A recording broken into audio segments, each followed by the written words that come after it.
So hey guys, welcome to another Meaningful Monday episode, and this is the continuation of the previous Meaningful Monday that I did. You must be getting the link in the description below, so go and check it out first if you have not seen it yet. It is known as How to Win an Argument According to Science, and this is the episode 2 of that series. So if you have not watched the first one, you can watch this, or you can go for the second part, or you can watch that first, or you can watch this afterward as per your convenience. Anyway, so in this video I'm going to talk about how to make your stand and make your point of view much more stronger. So it will be the last part of this video. So let's see what I need to share with you in this video. So without any further ado, let's get started.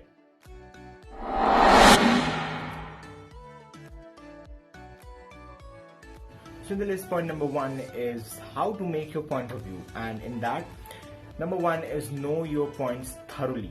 Now, what does this fact actually mean? Many times psychologists have actually proven that even if your point is right, and if you are not confident, or if you don't know much about that point, people might think that you are just making up that point, okay? So when you are getting into an argument, make sure that you present all those points in which you have some statistics, or you have a particular information about that point in which you can say that yes, I have that information, and you can say that very confidently, because confidence comes at a point when you know your facts, that what are the things you're saying correctly. So make sure that you know your fact.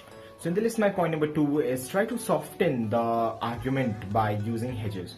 Now what hedges actually are? Hedges are actually like the phases which include a degree of uncertainty, actually makes your opponent seem that yes, you are really interested and you want to know more. Like what you can use is, what are the phrases that you can use is that so you can use the phrase like it could be the case that.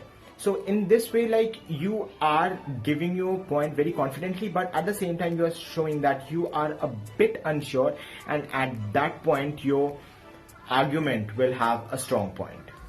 So in the list, point number 3 is that end your arguments with affirmation, that won't you agree, or wouldn't you do that thing if you were in my place? Like this, the opponent do is that you can ask some questions where the opponent can't even say yes, or he can't disagree with you completely. Like this, you are making a trap for him mentally, which he has to give up, and you're gonna win the argument. Fourth point is related to the second point that I said, that try to have a small loophole, that is, try to lower your voice when you do an argument. Now every time we see that whenever there is an argument, both the parties try to shut other person. Don't try to do that. In that way you are making that person also angry, and in no way he's gonna agree with your point if you start shouting, because shouting makes the point much more worse.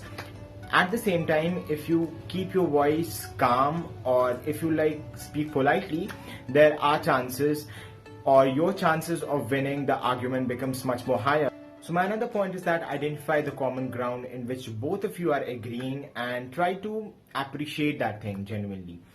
Like this, what you will be doing is that that person is gonna have a positive impact on this gesture, and he will start getting convinced by the points which you are saying. What are the pitfalls you need to avoid? So in the list, number 1 is that avoid getting nasty. Nasty means that try not to use any abusive language, or don't go very personal.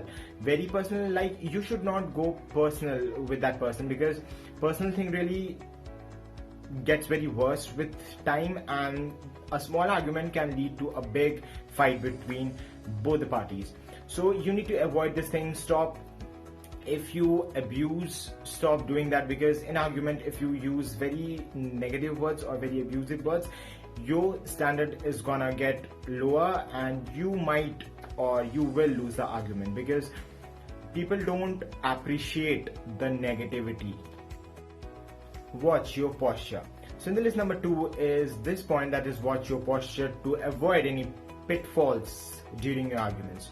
Why I'm saying this is because even I have seen a lot of my friends, when they start arguing while they're standing, they either one of the parties come very close to each other, and in that way physical abuse might start if the argument goes a bit higher. In that way, you can avoid it by having a proper distance between both of you. At least one hand distance is very common while having a conversation. Try to avoid too many facts, because using too many facts can be dangerous for you, because many times it happens that we use a lot of facts, and at the end when the opponent shoots us with the particular fact, we forget that what we said right now. So try to use as much less facts as you can, and try to know about that facts more deeply. Like this, you will be a pro in your area, and your opponent can't harm you like in any way. You are the one who is going to win the argument. So these were the points which you need to know in order to win an argument according to science. So it was all for my today's video. Let me know in the comment section that what are the videos you would love me to do. And until we meet, please do take care of yourselves. I come up with new videos thrice a week, that is on Monday, Wednesday and Friday. Make sure that you do smash the subscribe button and press the bell notification icon, because every time I come up with a new video, you will be notified. Until we meet, please do take care of yourselves, and goodbye.